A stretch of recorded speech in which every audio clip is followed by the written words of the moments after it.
Hi, I'm Rosa Alcalá. I'm reading for the Woodbury Poetry Room. It is the 23rd of October, 2024.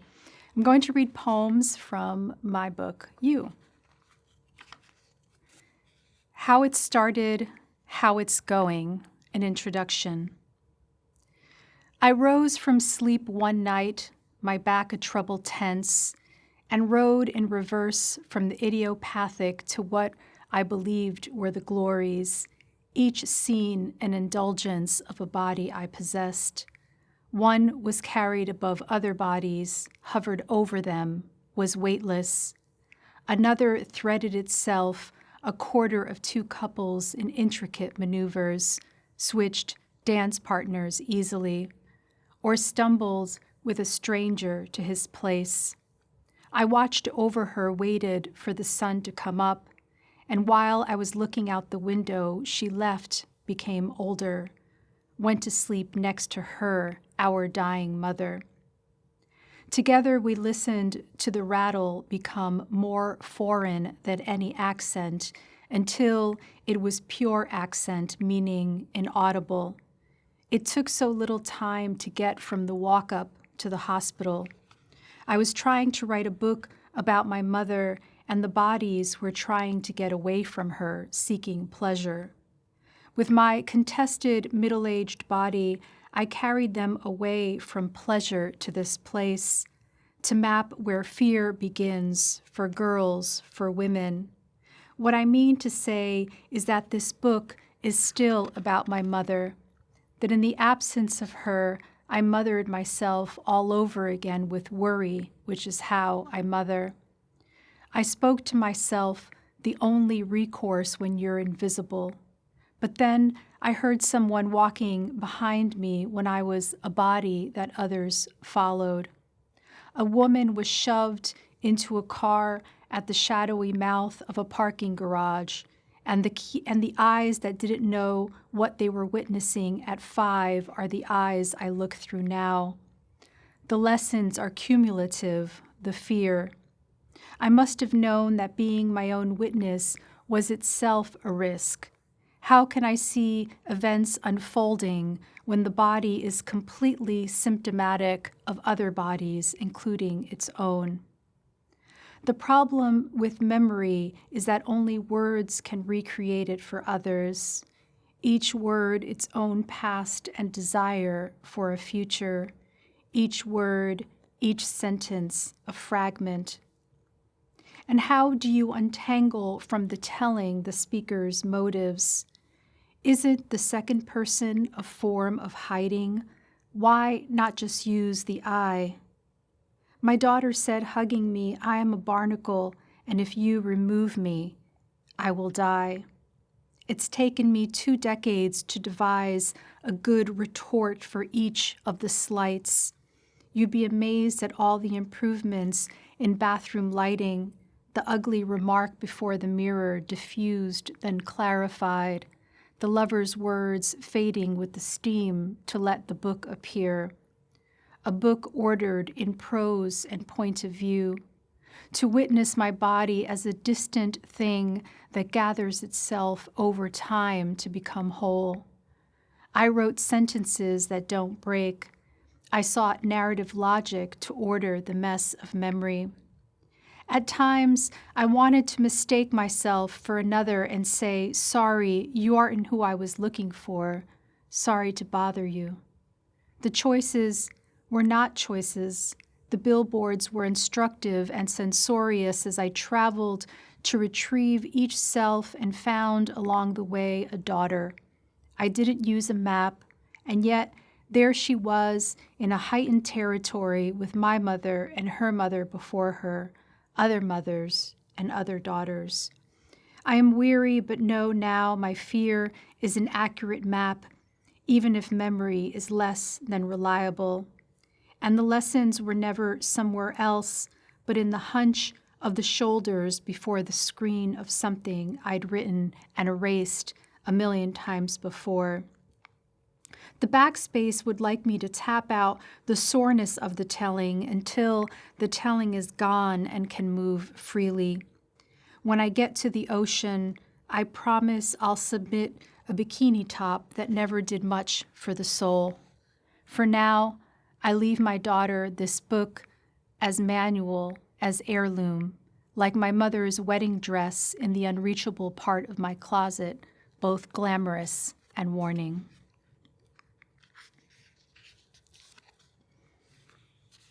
This next poem is called Would You? 1. Would you carry your daughter on your back through a river? Would you ask someone to place her, knowing you will die on the edge of a border highway? Would you lower her into the last boat that quickly fills like a ladle? Would she be pulled out and thrown like a fish into another country? Would you pray for a gentleness to buoy her when her bed capsizes under the weight of a stranger? Wait and wait for her, knowing she is dead. She is alive, and all you have of her is a number written on your palm. Would you call and be transferred and put on hold every day? Would you hold hands as death comes over you, her hand just a memory of her hand at 7? What would her hand look like now? Would you never forget it? Would she reach out to you every night, a picture she drew of you under her cot? Would you step into a rocking boat, its barely slats, its barely oars, and have her hand it off to you like a heavy sack of tender fortunes? Would you yell at her to keep quiet, cry when she isn't looking? Would you think, we'll die, we'll live, nothing can be done, we've sold off everything, everything's gone? Would you take a plane, a bus, a train, walk and dream of shade? Would you sing to her when she is too thirsty, too tired, too hungry? Would you turn on your tongue the name that keeps her from you and feel it clamp down like a thumbscrew? 2. At the border checkpoint, the detention center behind her, a woman asks through a bullhorn, how does it feel when you lose your child for a minute in the supermarket? What if that minute turned into an hour, a year, a lifetime? Would you run crazy through the aisles, the streets, your head? Like the time you thought you left your daughter at the campsite under the West Texas sun, everyone else gone to the archaeology museum? How you imagined her at night, a lone wolf circling her, a pack of men? This is the second protest in 4 days. To get here, you had to walk down a long road, sheets of sand cutting diagonally into your faces. You forgot the sign your daughter made, a diptych of a mermaid submerged in the ocean singing, her arms, her hair waving above her freely. And next to her, the same mermaid, no musical notes orbiting her head, her hair limp in a tiny cage. The sign could have shielded your daughter from the elements. How many more speeches she wants to know as an actor from your childhood is finally past the bullhorn. You and her father take turns carrying her back to the car. 3. You canoed on the river that morning, your daughter in the front, you in the back, each paddling in contempt for the other, sending the canoe into the banks. You kept forgetting the guide's instructions. When heading into a giant rock, throw your body forward, not back. Throw your body not forward, but back. You cursed at her as you pushed the canoe off pebbly islets or out of mud with your paddle. I'm doing all the work, you told her. I'm too tired, she said. That night she begged to sleep in the tent with the other girls, and eager to be alone to complete a thought, you let her go to zip herself into its nylon walls. There, the story was told of an angry father who murdered girls of about 10, and so she looked for you in the middle of the night and asked to be let back in. You fell asleep holding hands, and as the air mattress deflated, her body folded into yours. In the morning, when you kissed your daughter's humid brow, could you imagine it cold as the concrete floor? 4. This is the protest for which you came, against yourself and your imagination. You want to yell through a bullhorn at your likeness. Imagination is a privilege, as is the supermarket, as is the air mattress, as is the canoe and the tent and your daughter's refusals and ennui, as is the paddle to push against the bank, as is the against every shape carved out at the expense of someone else, as is the story told like a scary ride that for a minute, as you raise your hands above your head and scream, liberates you from your body, its calcifications, as is the photo captured mid-ride that you decide not to buy. Something happened to me when I was a little older than you, your mother told you at the end of the period talk. The imagination races, knees wound air as she climbs the hill to some unreachable safety. She was the girl the man was after. I was able to get away, but I never told my mother. Not everyone exposed to the sun is working out a poem they'll later deem weak. Your mother once asked, "What does organic mean?" And before you could answer, she said, "Quiere decir más caro, ¿verdad?" It wasn't meant as a joke, but to preempt your virtue. You earth helper, you fair trade checker, you poetry soft center. She reminded your father every day to check his wallet for his green card before heading out the door, how they feared being hauled away for not speaking English, for looking like they didn't belong, rounded up with all the Latin Americans they were quick to distinguish themselves from, even as they took in a friend and her son who were evading immigration. Your father liked to tell the story of women during the Spanish Civil War whose heads were shaved and paraded down the street as warning. But that was another country, you wanted to say. You are going off course. You are so far from reason. You can hardly acknowledge that not all horrors lead to the family plot. This is the protest. You are here. You've been elsewhere and back. You can leave whenever you want. You have the passport to prove it. But you are grasping your daughter's thigh, bracing your body for the plane's impact. And who would you save if not her? In bed, you read the news. The prisons and detention centers, the nursing homes, all filled with the dying, though what happens inside them is murky, the numbers rounded.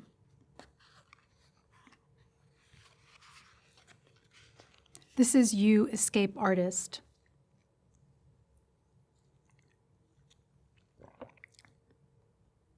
The night she told you, you dreamt he stood in the room watching you sleep next to her. What she had locked in her diary became a key to dark foyers held beneath the tongue. One mother said it never happened, the other, no more sleepovers. Why should another be sacrificed, you ask your therapist, and not you? Why didn't he mistake your body for hers? You no longer hold the key, but the impression it left. After another near miss, you slept for weeks with the light on and threw off the covers to find nothing there except the shadow you call could have been worse. Is a shadow worth a story? If not, how do you cast it off? Your daughter has just learned about Houdini, how he escaped from a milk can submerged in water, and she begs you all evening to tie her up beneath her desk and time her as she loosens the red rope from her ankles and wrists. She wants increasingly elaborate configurations and to beat her own record. What are you preparing her for? When you pour a cup of water over her head and say, "Your body is yours," meaning hers.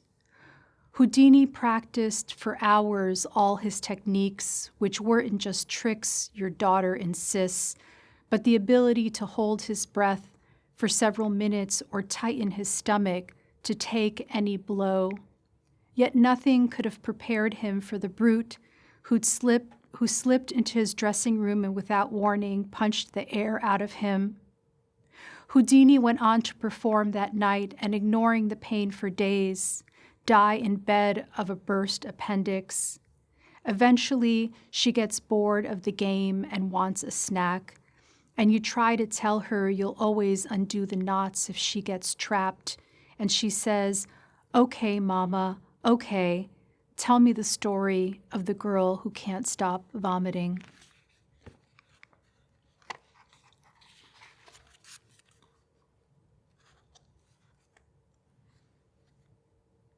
You and the breast.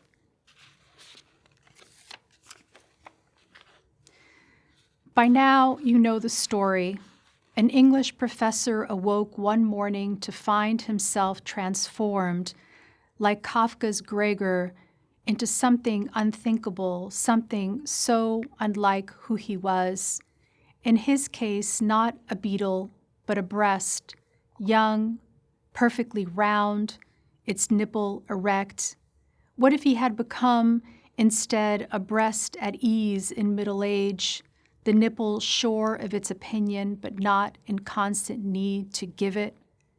In this room with a turret, where the story was written, you are not turned on, but troubled by the memory of your mother in her last years, pushed around in a wheelchair, braless. Did it seem like freedom or resignation to no longer have to roust the girls up and about or make them unwilling interlocutors? For the nursing home, this was mainly convenience. With so much to do, why harness old women who've wandered off a darkened stage? Your mother, who never answered the phone without a girdle, much less a bra. What if the breast had been delicate and shallow, a bead of water trembling on the paddle of a thirsty cactus, flat as a mesa, scarred like an arroyo? Or why not two breasts, one a full cup larger from having nursed too long in the same position while writing recommendation letters? You lean back and stare at the ceiling above the desk, its concentric circles punctuated in the middle by a round light fixture that teardrops into a nipple, and around the nipple a ragged areola of desiccated wings.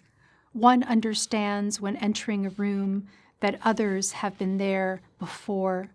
But this room is never just itself. It is always a story that hovers over your own. What if the nipple had sprouted a hair and, given the professor's lack of hands, remained forever unplucked? What if the nipple had been inverted and not, as the story goes, phallic? A breast leaking milk, its infected ducts hard and throbbing under a cabbage leaf. The domed ceiling has two cracks like veins under pale skin. On the roof, where the pointed end of the turret lives, is another breast whose nipple pulls energy from the center of the desk to its weather vane. It's hard to get a signal beneath it. You have to sit on the bed to text a friend whose father died yesterday. "I didn't get a chance to say goodbye," she writes, and "fuck capitalism." Framed by the window to the left is a long, thin tree among a thicket. It pushes proudly from its trunk what looks like a breast, because now everything does, but is a scar over a wound called a burl, the result of some type of stress, injury, virus, fungus. Valued for its beauty, this type of scar is often poached, destroying the tree it was trying to protect. A redwood can sprout another redwood from its burl if it thinks it might die. The women in your family, their breasts at any age fall sideward. They never point to future or sky. Each after sex are waterfalls into canyons. Thank you.